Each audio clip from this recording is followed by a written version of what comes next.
So we are live from the Zen Bar today. This is Loyalty, of course, from Loyalty and Everything podcast, and I have a special guest today. So I want you to just introduce yourself for the people, give them a little introduction, and kind of give them a little background about what you do, and then we'll fade them the rest of the way. Okay, so my name is Paula, and I am the owner of Amethyst and Rose, which is a energy practitioner wellness program. I offer several services. I'm a crystal therapist.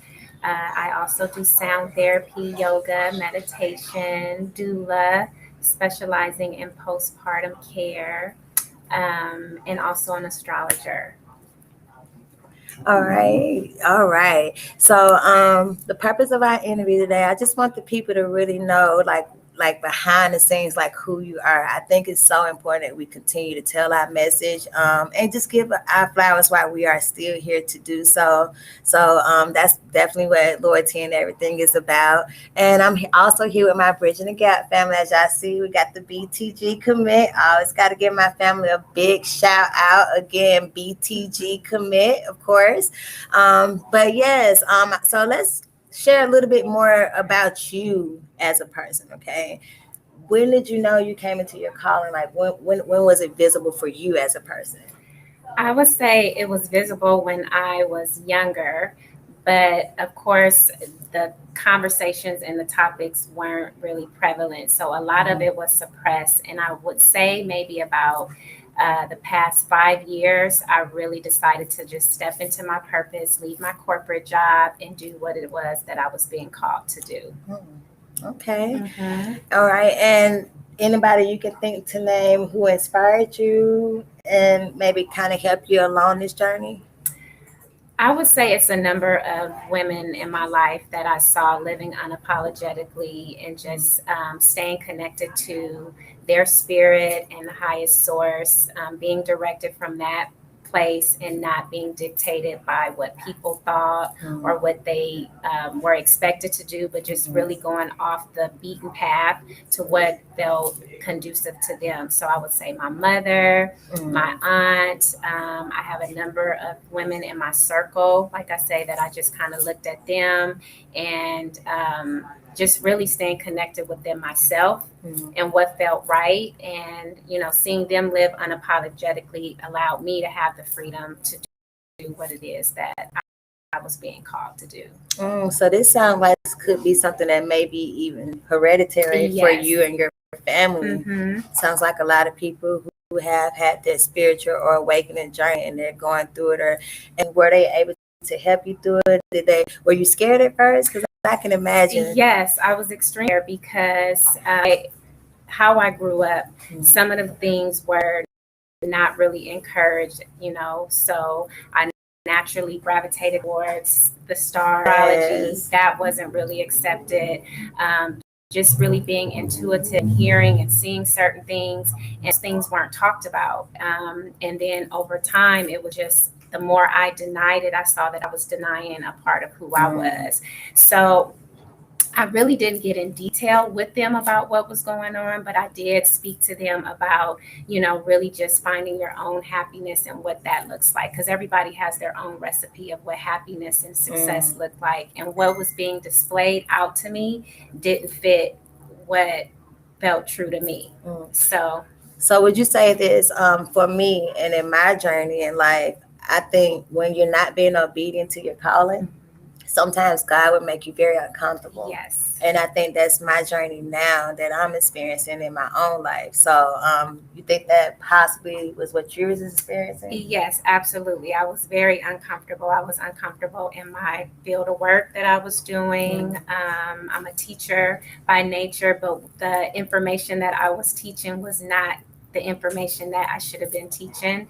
And it's really about timing too. Now we have more language. People are more acceptable and accepting of, this type of work that I do. And then it just kind of came to, it didn't matter what anybody thought, like I had to do what I felt like I was being called to do. Right. And I think that's the thing. Like if you work in your purpose and you be obedient, things tend to be smoother for you. Yes, I would absolutely. definitely say that. Uh-oh, Mhm. sorry. My little side.